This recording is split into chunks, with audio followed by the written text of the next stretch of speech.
ഗജരാജൻ നെല്ലിക്കാട്ട് മഹാദേവൻ 2026 ആദ്യത്തെ എഴുന്നള്ളിപ്പും അവൻ്റെ ജീവിതത്തിലെ അവസാനത്തെ എഴുന്നള്ളിപ്പും ഇതായിരുന്നു. ആർപ്പ് കുരവ വാദ്യാലങ്കാരങ്ങളോടെയാണ് തിരുനെട്ടൂർ തെക്കേ പാട്ടുവരയ്ക്കൽ ഭഗവതിയുടെ പാട്ടുതാലപ്പിലേക്ക് ഭഗവതിയുടെ തിടമ്പേന്താനായത് അവൻ്റെ മുജന്മസുകൃതം.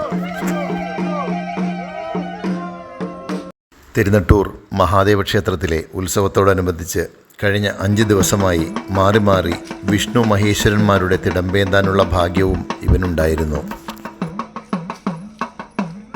നിലമ്പൂർ കാടുകളിൽ ജനിച്ചു വീണ ലക്ഷണം തികഞ്ഞ ഈ സുന്ദരനായ സഹ്യപുത്രന് ഏകദേശം 55 വയസ്സുമാണ് പ്രായം.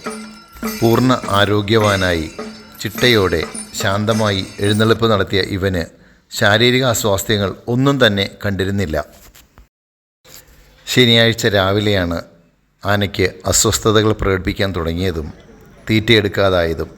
പിന്നെ തളർന്നു വീണ ഗജരാജൻ നെല്ലിക്കാട്ട് മഹാദേവൻ തിരുനെട്ടൂർ മഹാദേവൻ്റെ മടിയിൽ നിത്യനിദ്രയിൽ മോക്ഷം തേടി.